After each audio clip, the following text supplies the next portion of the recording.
Pangalawang araw na ngayon ng Simbang Gabi, pero alam nga ba ng mga kapatid natin kung bakit ginagawa ang Simbang Gabi kapag magpapasko? Para bigyan ng mukhang balita, Mobile Journal, Jags Paredes.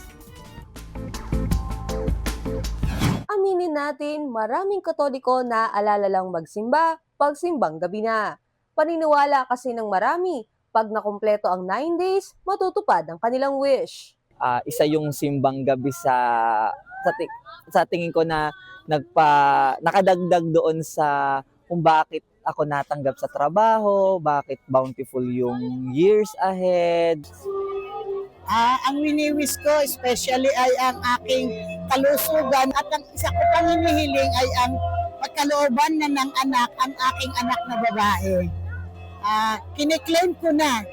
Ramdam yan sa Diocesan Shrine and Parish of St. Joseph, mas kilala bilang Baras Church na isa sa pinakamatandang simbahan sa bansa. Sa dami ng dumadalo, sa patio na sila nagmimisa. Ang simbang gabi ay kinasasabikan ng bawat Pilipino sapagkat ito'y naghahanda sa kanila para sa pagdiriwang ng araw ng Pasko. Priority sa mga upuan ang mga senior citizen, kaya ang mga di makaupo, kanya-kanyang diskarte. Merong naupo sa hagdan, iba pang bahagi ng simbahan, o kaya nagbitbit ng sariling upuan. Ang iba, standing ovation na lang. Syempre, the best kung makukumpleto ang 9 days. Bawat araw kasi, may katumbas na bukod tanging kaalaman tungkol kay Hesukristo. Alam mo ba yan?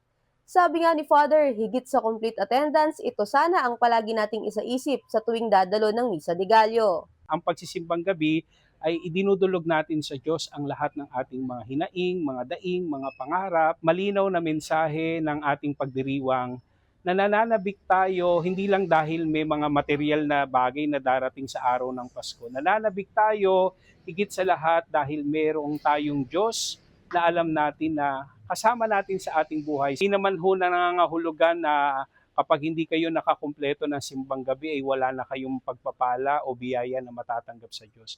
Hindi po madamot ang Diyos.